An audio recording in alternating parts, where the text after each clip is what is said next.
Guys, it's Sarah and today's Booklist Thursday. This is a video series that I am doing in collaboration with my good friend Lisa over at Books and Smiles, and I will have her channel linked down below. And every Thursday we are coming at you with some sort of list having to do with a specific topic, and we both do the same topic.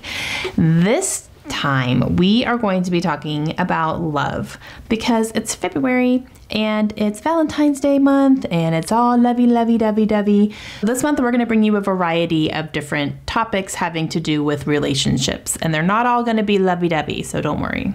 This week though, we are going to be talking about lovey-dovey, and we are going to be talking about books that have our favorite love stories in them. And this one was actually a little hard for me to come up with. I'm not gonna lie.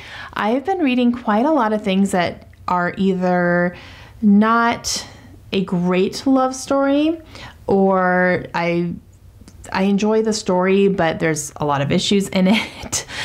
Or, you know, just, I don't know, it doesn't quite fit into like my favorite love stories. So I actually only have 4 to talk about today. We've been trying to come up with 5 every week, but this week it was just 4, and it's okay. Maybe something else will pop up later this year that could fit into this, hopefully. But I do have some favorites that I'm going to share with you.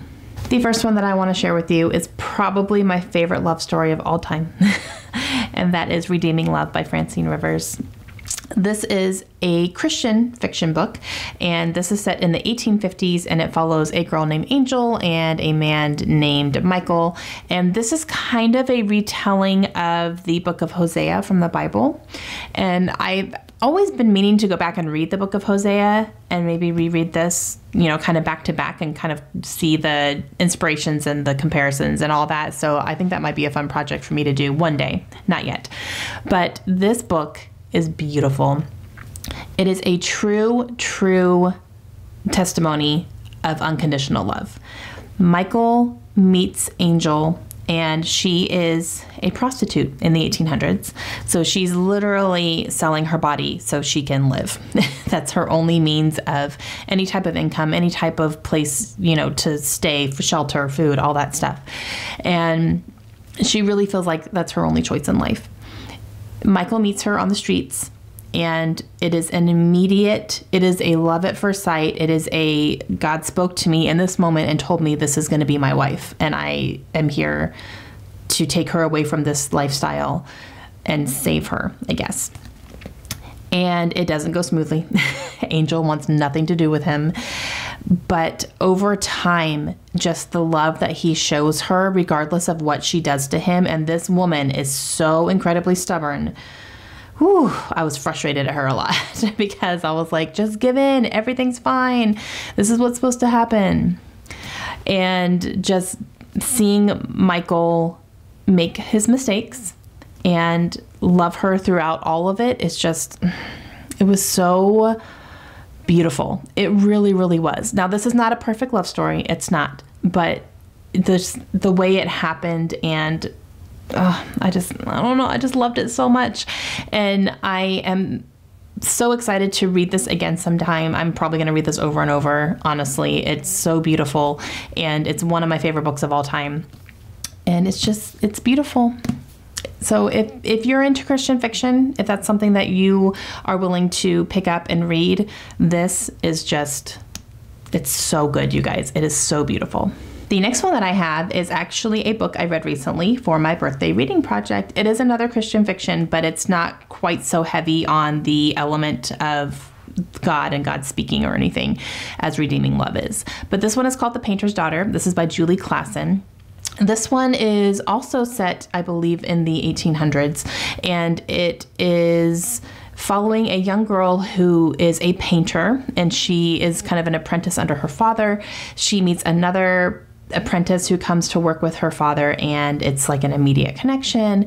They end up in a physical relationship even though they're not married, and of course back then that was very frowned upon. She ends up getting pregnant. He leaves before he knows that she's pregnant, and just kind of takes off into the wind, and she has no way to get a hold of him and let him know, hey, I'm carrying your child. And one day his brother comes into the village looking for him because he knows that's where he's supposed to be. And he meets this girl, and realizes that she's pregnant and that his brother's responsible for that. And it ends up kind of being this, you know, situation where he tells her, you know, I can take care of you. Basically, you don't have to live your life in shame. I can take care of you. And it kind of goes from there. Ooh, it's a good one. This one was surprisingly scandalous. It was definitely like, you know, nothing today that would be scandalous, but back then it definitely was. And I felt that. I really felt like I was shocked that these things were happening, even though in today's society, this stuff is like normal, unfortunately. But it was just so funny to read it from like that kind of perspective. And it still made me shocked, even though I really shouldn't be, because we're just so immune to that kind of stuff now. But the love story that happens between these two is really, really great in the way that it just wasn't an insta-love type thing. It was very gradual, and, you know, it took a lot of time, and there was a lot of tension there. I just loved the way that it kind of flowed and came together, and it was beautiful. This next one is set in the 1700s. I see a theme going on here right now. This was total accidental. I didn't realize all these were set so long ago. Outlander by Diana Gabaldon. All right. I know that not everybody has this opinion about Outlander. I know a lot of people have issues with Outlander. It's fine.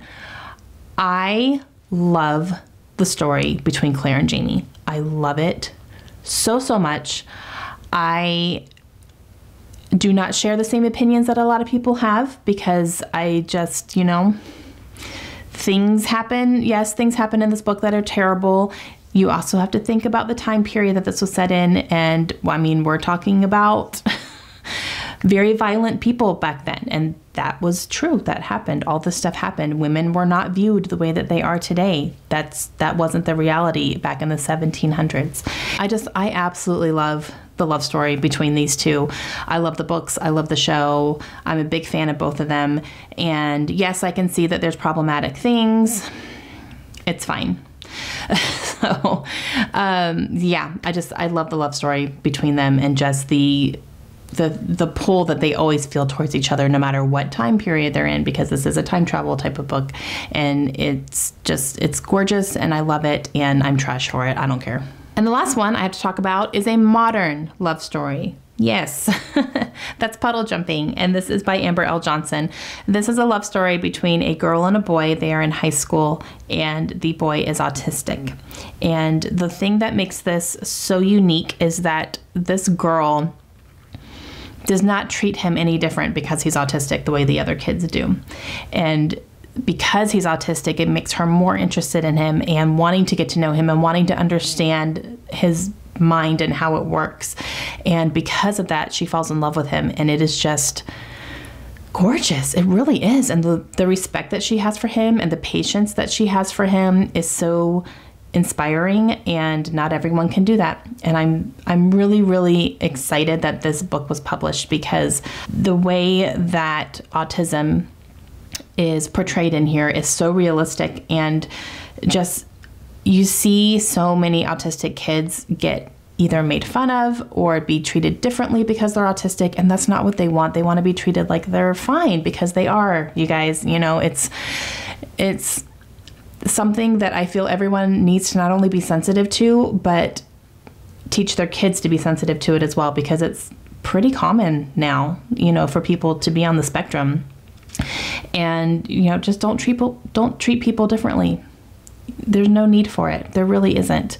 And I think this is a beautiful love story. I love that this girl just really respected him, and she respected his boundaries, and she respected his condition, and she loved him because of it, you know. And it was beautiful. I read this in one sitting. I absolutely loved it. Okay, guys, that's it. I only had 4 today, and I'm hoping maybe I will read some this year that could be added to this list, hopefully. We'll see. But yeah, I really just found myself looking at the books that I've read and not coming up with a ton of that really just stood out to me. And hopefully that can change. here soon. But make sure you go check out Lisa's video as well. I'll be excited to see what she has on there. Maybe I can pick up something that she recommends as well. And that's gonna be it for me today. If you guys have any books that were like your favorite love stories, let me know down below so maybe I can check them out too. Hope you guys have a great day. I'll see you again soon. Bye.